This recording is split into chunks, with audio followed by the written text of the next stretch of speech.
Oke, selamat pagi semuanya.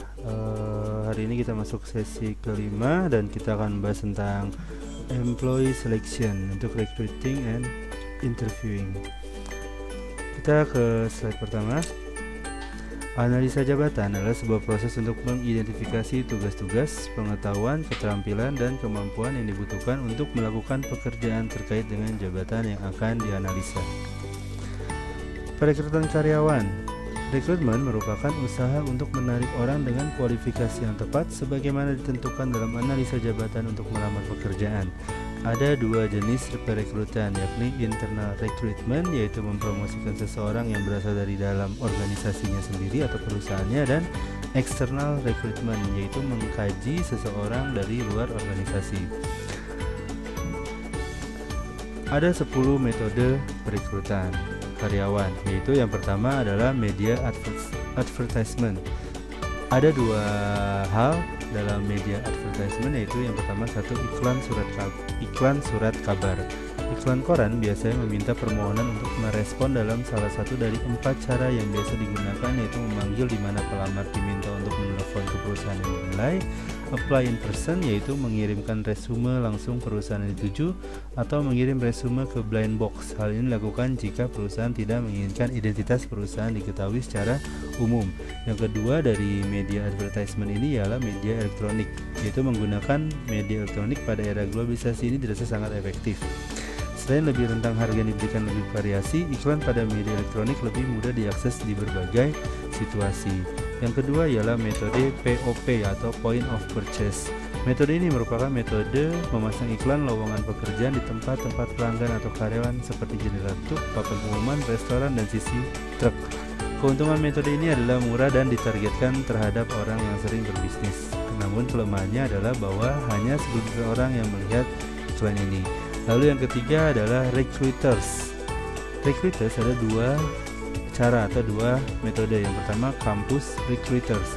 Perusahaan mengirim perekrut karyawan ke kampus-kampus untuk menjelaskan tentang perusahaan mereka sekaligus mewawancarai siswa untuk posisi yang tersedia, siswa atau mahasiswa.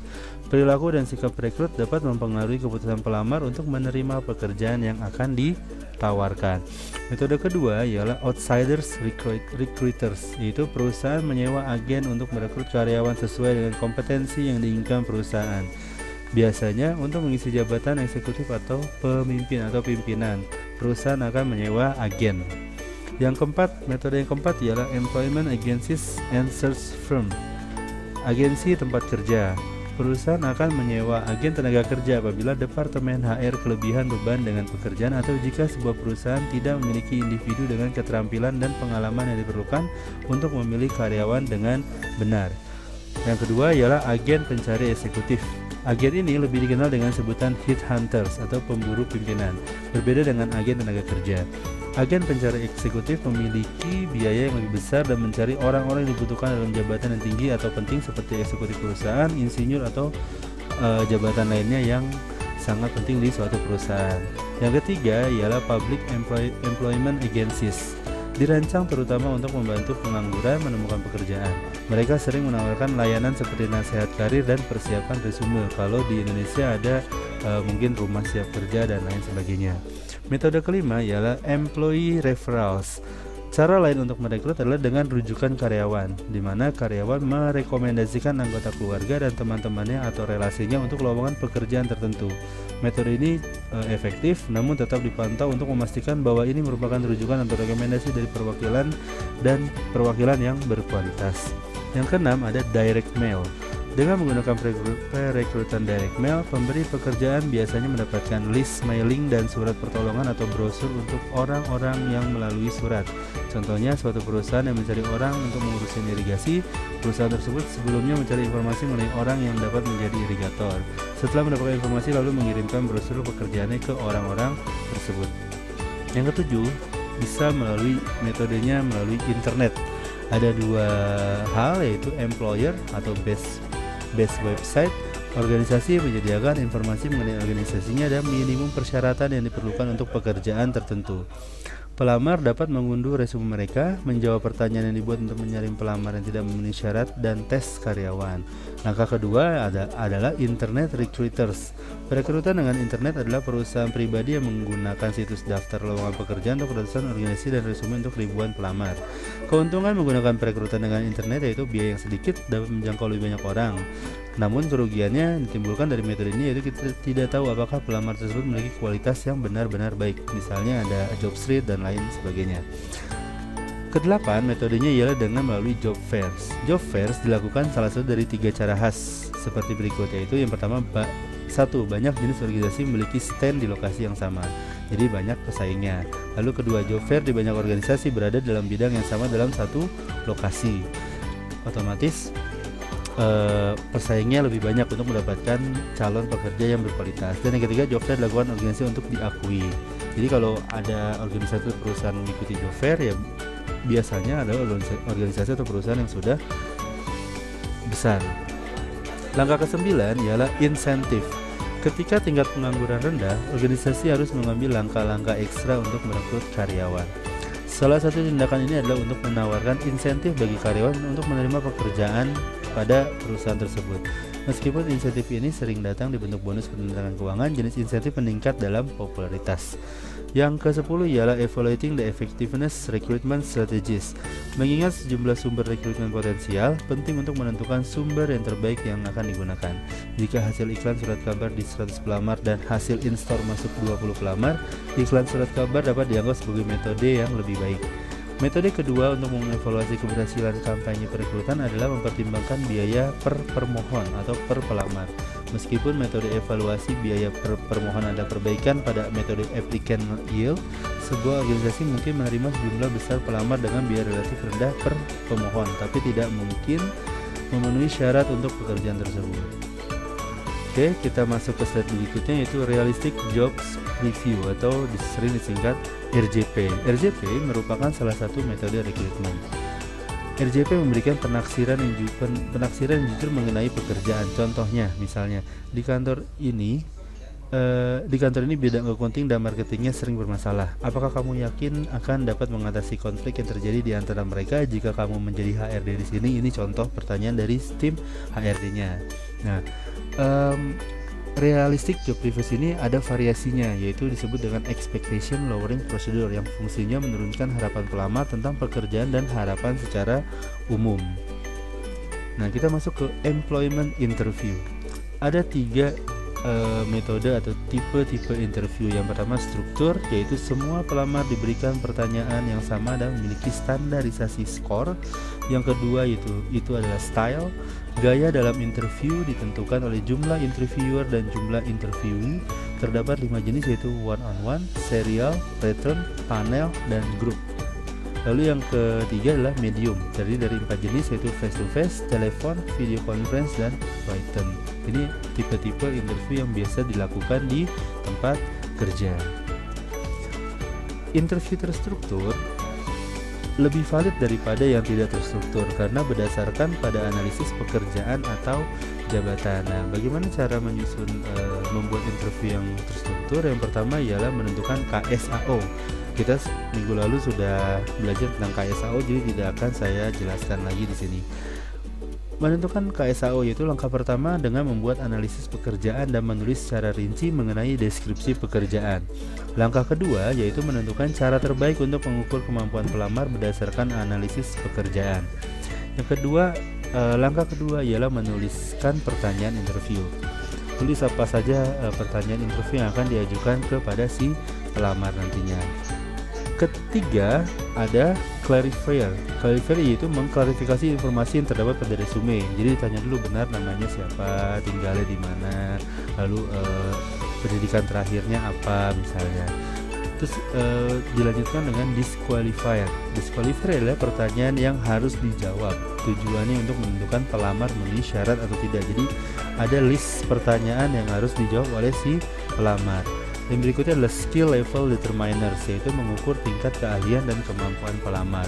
Lalu ada future focus questions, yaitu pertanyaan yang diberikan dengan tujuan mengetahui apa yang akan dilakukan pelamar pada situasi tertentu di masa depan.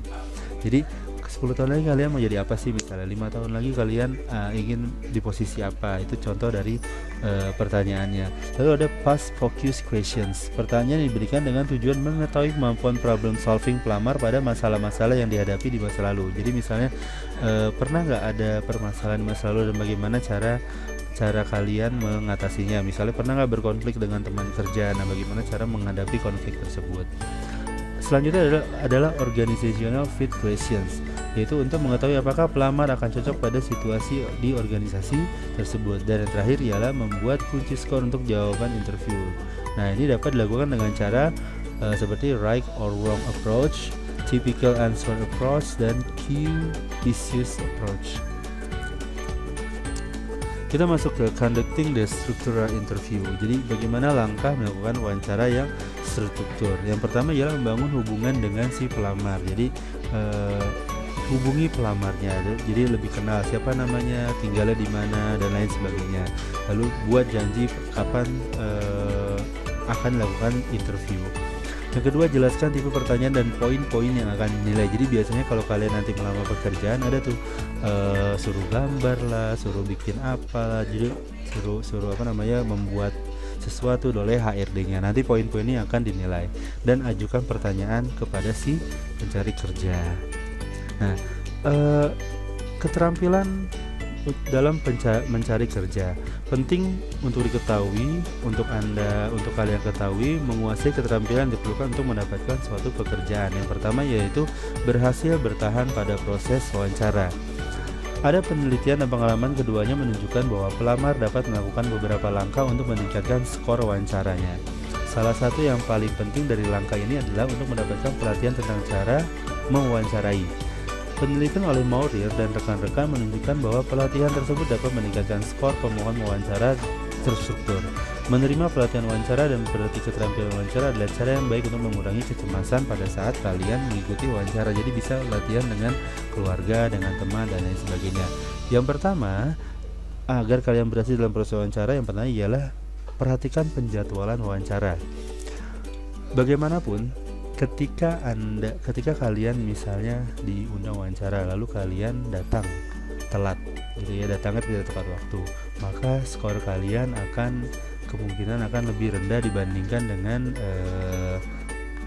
pelamar yang datang lebih duluan dibanding kalian. Oke, yang pemohon, jadi di sini ditekankan pemohon atau pelamar atau Anda pada saat melamar pekerjaan, kalian pada saat melamar pekerjaan tidak boleh datang terlambat. Yang kedua, sebelum wawancara pelajari tentang si perusahaannya. Jadi perusahaannya bergerak di bidang apa, lalu sudah berapa lama dia beroperasi dan lain sebagainya. Karena salah satu pertanyaan wawancara terstruktur pada umumnya yang sering ditanyakan adalah apa yang Anda ketahui tentang perusahaan kami. Nah, jadi ntar ditanya, kalian tahu apa sih di PT ini, dia bekerja di operasionalnya di bidang apa, prosedurnya seperti apa, dan lain sebagainya. Jadi penting kalian mengetahui terlebih dahulu apa atau perusahaan apa yang kalian lamar di pekerjaannya. Oke? Lalu selama wawancara, perilaku nonverbal harus mencakup jabat tangan yang erat, kontak mata, tersenyum, dan kepala mengangguk. Jadi perhatikan kontak mata pada saat melakukan wawancara. Jangan terlihat grogi, jangan terlihat bingung dan lain sebagainya. Kalian harus terlihat yakin dengan jawaban kalian. Nah, pada saat setelah wawancara, segera setelah selesai melakukan wawancara, tulis surat singkat terima kasih atau ucapkan terima kasih kepada pewawancara untuk waktunya, untuk membantu Anda mempersiapkan diri untuk wawancara kerja, misalkan bertahan dalam latihan wawancara kerja. Jadi ketika sudah selesai melakukan interview, selesai melakukan wawancara kerja, ucapkan terima kasih telah diberikan kesempatan, terima kasih atas waktunya, dan terima kasih atas kesempatan yang sudah diberikan pada kalian untuk mengikuti wawancara. Nah, langkah keduanya yaitu menulis surat lamaran. Surat pengantar lamaran memberitahu pemberi kerja bahwa Anda melampirkan resume Anda dan ingin melamar pekerjaan di suatu organisasi tersebut. Surat pengantar tidak boleh lebih dari 1 halaman. Yang berisi surat pengantar berisi salam, 4 paragraf dasar dan tanda tangan di penutupannya. Jadi jangan lebih dari 1 halaman. Surat lamaran kalau bisa dibuat dalam 1 halaman. Yang pertama ada salam. Jika mungkin mendapatkan nama orang kepada siapa Anda ingin mengadakan surat itu, misalnya yang terhormat manajer HRD PT ABC Maju Jaya misalnya. Lalu paragraf pembuka harus 1 atau 2 kalimat yang panjang dan berkomunikasi 3 informasi, misalnya perkenalkan nama saya Andi Pradipta, saya lulusan dari K3 Stiki misalnya, dan ada pengalaman kerja saya, pengalaman magang saya di suatu perusahaan selama berapa lama. Nah, itu dijelaskan di surat lamaran tersebut. Terakhir diberikan tanda tangan. Sebenarnya tidak harus, tapi jika kalian ingin memberikan tanda tangan ya tidak apa-apa. Nah, yang ketiga menulis sebuah resume. Riwayat hidup adalah ringkasan dari profesional dan latar belakang pendidikan si pencari kerja atau si pelamar. Pemandangan resume dapat dilihat di salah satu dari 2 cara, yaitu sebagai sejarah kehidupan atau menampilkan keterampilan. Jadi ada sejarah kehidupan kalian, misalnya tempat tanggal lahir dan lain sebagainya, anak keberapa misalnya dan lain sebagainya. Lalu ada keterampilan. Jadi kalian misalnya lulusan K3 Stikim, mampu membuat tabel RDC, misalnya mampu membuat JSA dan lain sebagainya. Tidak perlu terlalu panjang, tuliskan secara singkat namun jelas menggambarkan siapa diri Anda dan apa keterampilan yang kalian miliki. Baik, sampai di sini dulu sesi ke-6. Kita mungkin minggu depan juga sudah mulai UTS. Saya harap semua materi pembelajaran yang sudah di-share melalui video pembelajaran kembali dibaca kembali untuk persiapan UTS kalian. Akhir kata, assalamualaikum warahmatullahi wabarakatuh.